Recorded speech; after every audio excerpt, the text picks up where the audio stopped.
സുഗമോദേവി സീരിയലിന്റെ വരാനിരിക്കുന്ന കിടിലൻ എപ്പിസോഡ് റിവ്യൂയിലേക്ക് എല്ലാവർക്കും സ്വാഗതം. അങ്ങനെ ദേവികയും നന്ദനും രണ്ട് വഴിക്കായതിൽ ശത്രുക്കൾ എല്ലാവരും ഒത്തിരി സന്തോഷിക്കുന്നുണ്ട്. കൂട്ടത്തിൽ ഏറ്റവും കൂടുതൽ സന്തോഷിക്കുന്നത് ഋഷി തന്നെയാണ്. അരുന്ധതിയോട് ചെന്നവൻ പറയുന്നുണ്ട് തന്റെ ഏറ്റവും വലിയൊരു ലക്ഷ്യമാണ് ഇപ്പോൾ സാധിച്ചിരിക്കുന്നത്. ചന്ദ്രോത്ത് വീടിന്റെ നാശത്തിന്റെ ആദ്യ പടി താൻ ചവിട്ടിക്കഴിഞ്ഞു. ദേവികയും നന്ദനും എന്നേക്കുമായിട്ട് പിരിഞ്ഞു. ഇസബലയാണ് അതിന് വഴിയൊരുക്കിയതെന്നൊക്കെ പറയുമ്പോൾ അരുന്ധതിക്ക് അത് സഹിക്കാനായിട്ട് കഴിയുന്നില്ല. അവർ പറയുന്നുണ്ട് ദേവിയും നന്ദനും തമ്മിൽ പിരിയരുത്. ഒന്ന് വെച്ച് നോക്കിയാൽ ദേവിക നിന്നെ രക്ഷിച്ചവളാണ്.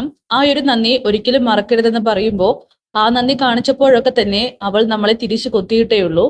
അവൾക്കിപ്പോഴുള്ള ഈ MLA സ്ഥാനം നേടിക്കൊടുത്തത് പോലും അമ്മയാണ്. എന്നിട്ട് അമ്മയോട് അവൾ എന്താ ചെയ്തത്? ആ പ്രഭാവതിക്കൊപ്പം നിന്ന് അമ്മയെ ചവിട്ടി താഴ്ത്തി. അന്ന് മുതൽ എനിക്ക് ആ ദേവികയും ശത്രു തന്നെയാണ്. അവളെ മാത്രം ഞാൻ ആ ശത്രുപക്ഷത്തിൽ നിന്നും മാറ്റി നിർത്തിയതായിരുന്നു. പക്ഷെ ഇപ്പോ എനിക്ക് ഒത്തിരി സന്തോഷമായ അമ്മ എന്നൊക്കെ പറഞ്ഞുകൊണ്ട് അരുന്ധതിയെ കൂടി സന്തോഷിപ്പിക്കാനായിട്ട് നോക്കുകയാണ്. എന്തായാലും അരുന്ധതിക്കാണെങ്കിൽ അതിലത്ര അങ്ങോട്ട് തൃപ്തി വരുന്നില്ല. പിന്നീട് നന്ദനാവട്ടെ ഇസബലയോട് ചെന്ന് കാര്യങ്ങളൊക്കെ പറയുന്നുണ്ടെങ്കിലും എങ്കിൽ പിന്നെ ഋഷിയെ കൊന്ന കാര്യം ചെന്ന് പറയേ, എന്നിട്ട് ഭാര്യയും ഒത്ത് സന്തോഷത്തോടെ ജീവിക്ക്. ഒരിക്കലും അതിന് സാധിക്കില്ല. ശിഷ്ടാകാലം ജയിലിൽ കിടക്കേണ്ടി വരുമെന്നൊക്കെ പറയുമ്പോൾ ഇതിനേക്കാൾ ഭേദം താൻ ജയിലിൽ കിടക്കുക തന്നെ ആയിരുന്നു എന്നൊക്കെ നന്ദൻ പറയുന്നു. അങ്ങനെ ഇസബലയാണെങ്കിൽ കെവിനോട് ചോദിക്കുന്നുണ്ട്, എന്നാലും ഇതെങ്ങനെയായിരിക്കും ഞാനും നന്ദനും പുറത്തേക്ക് യാത്ര പോയ കാര്യം ലീക്കായത്? ഇത് വലിയൊരു ചതിയാണ്. ആരോ നമ്മുടെ കൂട്ടത്തിൽ നിന്ന് തന്നെ ഒറ്റ കൊടുക്കുന്നുണ്ട്. ആരായിരിക്കും എന്നൊക്കെ അങ്ങനെ ചിന്തിക്കുകയാണ്. അങ്ങനെ കെവിനും ചെറിയൊരു ഡൗട്ടൊക്കെ തോന്നുന്നുണ്ട്. കാരണം ശാരിക വിളിച്ചിട്ട് ഇടയ്ക്ക് നന്ദേട്ടൻ എവിടെയാണെന്നൊക്കെ ചോദിച്ചിരുന്നല്ലോ. അപ്പൊ അതിനെക്കുറിച്ചൊക്കെ കെവിൻ ആണെങ്കിൽ ഓർത്തെടുക്കുന്നുണ്ട്. പക്ഷെങ്കിൽ നമ്മുടെ ഇസബലയോട് കാര്യങ്ങൾ പറയുന്നില്ല. കാരണം അവൾ അത് അറിഞ്ഞാൽ കെവിന് അവിടെ സ്ഥാനമില്ലെന്ന് നന്നായിട്ട് അറിയാം. എന്തായാലും കെവിൻ ആണെങ്കിൽ ശാരികയെ ആദ്യപടിയിൽ സംശയിക്കാനായിട്ട് തുടങ്ങുകയാണ്. അങ്ങനെ കാര്യങ്ങളൊക്കെ തന്നെ രജനി അറിയുന്നുണ്ട്. രജനിയാണെങ്കിൽ ചന്ദ്രോത്ത് വീട്ടിലേക്ക് എത്തുകയാണ്. എന്നിട്ട് പ്രഭാവതിയോട് ചോദിക്കുന്നുണ്ട്, എന്താ അമ്മേ, എന്താ അവിടെ നടന്നുകൊണ്ടിരിക്കുന്നത്? ആ അഹങ്കാരി ദേവിക എന്നേക്കുമായിട്ട് പടിയിറങ്ങി പോയെന്നൊക്കെ കേട്ടു. സത്യമാണോ? ഇനി അവളെ തിരിച്ചു വിളിച്ചേക്കരുത്. അവൾ പോയാ ഒറ്റ പോക്ക് പോയേക്കണം എന്നൊക്കെ പറയുമ്പോൾ നിർത്തടി. അവൾ ഒരിക്കലും അവളുടെ തെറ്റുകാരണം കൊണ്ടല്ല പോയത്.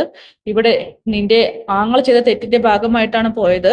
എല്ലാത്തിനും ദേവികയെ കുറ്റപ്പെടുത്തുക നിനക്കെന്താ? എന്തെങ്കിലും ബുദ്ധിമുട്ട് അവൾ ഉണ്ടാക്കിയിട്ടുണ്ടോ എന്നൊക്കെ ചോദിക്കുമ്പോ അമ്മ അമ്മ ഇപ്പോഴും അവളെ സപ്പോർട്ട് ചെയ്താണ് സംസാരിക്കുന്നത്. ദേ മോളെ, നമ്മൾ കാര്യം അറിയാതെ സംസാരിക്കരുത്. നന്ദനാണ് ആ ഇസബല്ലയ്ക്കൊപ്പം ഒരു ദിവസം മുഴുവനും ഒരു റൂമിൽ കഴിഞ്ഞത്. അത് ഗിരിയും ദേവിയും ചെന്ന് പിടികൂടി.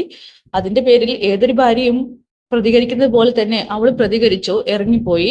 ഓ, അപ്പോ ഭർത്താവ് തെറ്റ് ചെയ്തോ ഇല്ലയോ എന്ന് തന്നെ അവൾ അന്വേഷിച്ചില്ലേ എന്നൊക്കെ ചോദിക്കുമ്പോ നിന്റെ സ്ഥാനത്ത് നീ ഒന്ന് ചിന്തിച്ചു നോക്ക്. നീയാണെങ്കിൽ എന്ത് ചെയ്യുമായിരുന്നോ? ആ ഒരു കാര്യം നേരിട്ട് കാണുമ്പോ ഇത് കേട്ട് രജനിയാണെങ്കിൽ ഒന്നും മിണ്ടുന്നില്ല. എന്തായാലും രജനി ആ ഒരു അവസരം മുതലെടുത്ത് ദേവികയെ കുറ്റപ്പെടുത്താൻ തന്നെയാണ് നോക്കുന്നത്. അങ്ങനെ ശാരികയാണെങ്കിൽ ദേവികയ്ക്കും ഒത്തിരി ധൈര്യം കൊടുക്കുന്നുണ്ട്. ചേച്ചി ഒരു കാരണവശാലും പതറിപ്പോവരുത്, ധൈര്യത്തോടെ തന്നെ മുന്നോട്ട് പോകണം.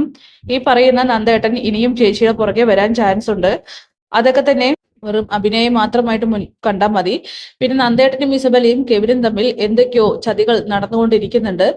അത് എന്താണെന്ന് നമുക്ക് തിരിച്ചറിയണം. ചേച്ചി MLA സ്ഥാനം ഒരിക്കൽ രാജിവെക്കരുതെന്നും അതോടൊപ്പം തന്നെ നമുക്ക് കാര്യങ്ങൾ തിരിച്ചറിയണം എന്നൊക്കെ പറയുമ്പോൾ എനിക്കിനി നന്ദുവിന്റെ പുറകെ പോകേണ്ട ആവശ്യമില്ല എന്നൊക്കെ പറയുകയാണ്. ഇല്ല ചേച്ചി, പോണം. കാരണം എന്തോ ഒരു കാര്യം നടക്കുന്നുണ്ടെന്ന് എന്റെ മനസ്സ് പറയുന്നുണ്ട്. ചേച്ചിക്കൊപ്പം ഞാനും ഉണ്ട്.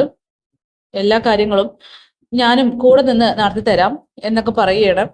എന്തായാലും ദേവിയാണെങ്കിൽ ഈ ഒരു കാര്യം തീരുമാനിക്കുന്നുണ്ട്, നന്ദുവിന്റെ കള്ളത്തരങ്ങൾ കണ്ടുപിടിക്കാനായിട്ട്.